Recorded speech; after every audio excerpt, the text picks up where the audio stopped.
takýto mladý chalan, čo ťa viedlo k bicyklu, ako dlho bicykluješ a z týchto súťaží, ako dlho sa im venuješ? Tak jezdím asi od 6 roků, vždycky mě prostě bavilo nějaký adrenalín a vždycky jsem byl takový rebel, tak jsem se snažil nějak vyčnívat z davu a to kolo prostě mě chytlo a na zahradě jsem si stavěl cihly na to desku a soudili, že jsme kdo skočí dál a takhle, tak potom vlastně kamarádi jeli poprvé, asi mi bylo 14, jeli na závody, vlastně byl to VBS, Moravský pohár, takový lokální, tak mě vzdali a hned se mi to začalo líbit, takže jsem začal tomu dávat a nějak to šlo. Přišel první tým, sponzoři a už to jelo. Keď sa v tejto sezóne pozrieš na túto súťaž, 6. kolo si samozrejme jednoznačne vyhral, čo gratulujeme, ale čo tie predošlé kola, ako by si ich vedel zhodnotiť? Bolo to náročné? Tak slovenský pohár určitě oproti českému je někde jinde, protože vlastně v Česku nemáme určitě tak pěkné tratě, tak pěkné hory, jak máte vy. To je tady určitě velké plus, organizace taky super, vlastně slovenský pohár, to je, jako dá se to docela srovnávat už se světovým pohárem, hlavně ty tratě, teda to je super tréninky pro ten světový pohár. A předešlé kola, paráda, super tratě, nemám co vytknout.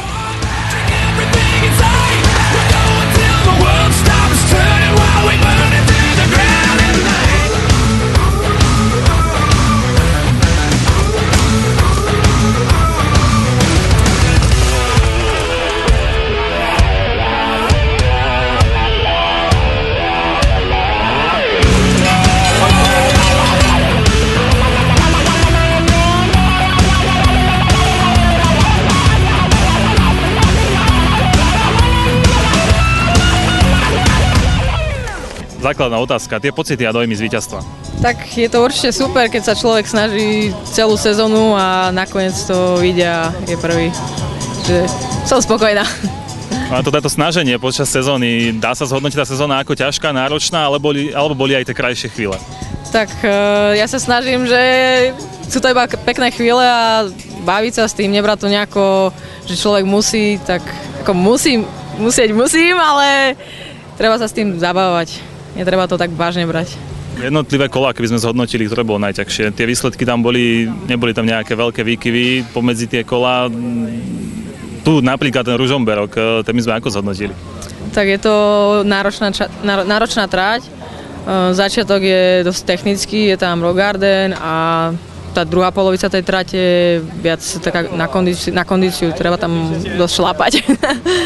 Ešte prezrať, prečo aj žena, dievča sa dá na takýto šport? Neviem, no.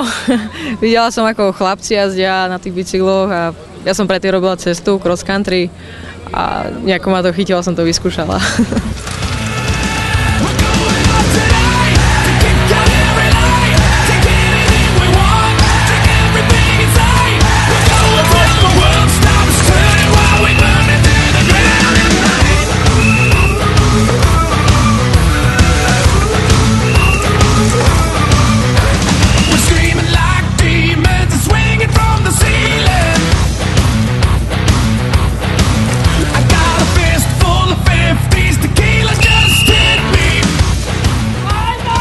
Povedz najprv tie prvé dojmy, pocity. Tak vlastne bol to posledný závod tejto sezóny SPDH a mal som tam nejakých 23 bodov náskok, tak vlastne som išiel viac menej na istotu, že mi to vydá, tak Božou pomocou mi to vyšlo. Udržal som tam nejakých pár bodíkov k dobru, tak spokojnosť. Počas tej sezóny ten náskok sa ako budoval? Ťažko, alebo boli aj nejaké ľahšie chvíle? Ja som od prvého závodu viedol, ale potom v pol sezóne som mal nejak taký útlm, kde som 2 závody pokazil a sa mňa nadržali chalani a po posledný závod to bolo viac menej vyrovnané až do dnešného dňa, takže dosť zaujímavá sezóna.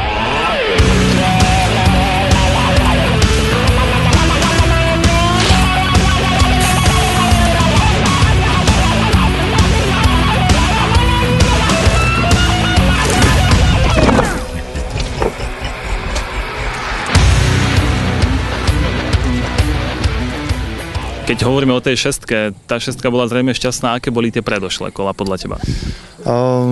Boli veľmi pekné na to, že bola vlastne sezóna bola suchá, bol vlastne iba jeden pretek mokrý. Prvé 2 sa mi nevydarili, 3., 4. mi vyšli, Mala Lučivna, tam mi moc nesadla trať a tak teraz sa pošťastilo sa. časy. To znamená, pošťastilo, ako teda vyhovovala táto trať, ak by si mal zhodnotiť, opísať? Už minulý rok mi strašne vyhovovala na suchu. Dá sa to tu krásne pustiť brzdy a len človek nech drží tie riaditka pri tom zadnom pevnom ráme. A v podstate je to tu dosť široké, čiže človek si vie vybrať tú vlastnú stopu, kadiaľ chce ísť, alebo kam ho v podstate na hartali hodí.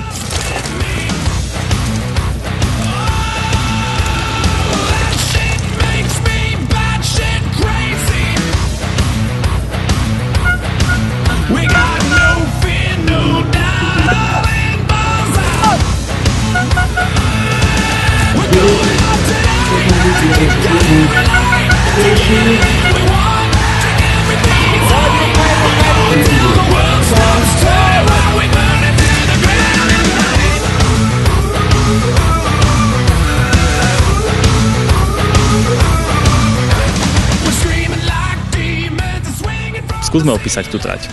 Z toho pohľadu ženského, keďže tých žien tu je menej, ako ženy pozerajú na takýto šport? Práve prečo ten bicykel aj v tvojom prípade, vo vašom prípade, ale tú trať v Ružomberku? Pozrime sa na ňu. Tak trať v Ružomberku se jim hodně povedla, jakože sice vrch je takový náročnější, ale potom je to jako velmi pěkná trať. No. Čo ťa priviedlo na bicykel? Prečo práve bicykel a prečo práve takýto šport? Můj přítel Tomáš, který vlastně jezdí za mastry, no, taky. A vlastně už od malička jsem jezdila XCčka, takže potom byla chvilku pauza a teď jsem se dala na tady tohleto.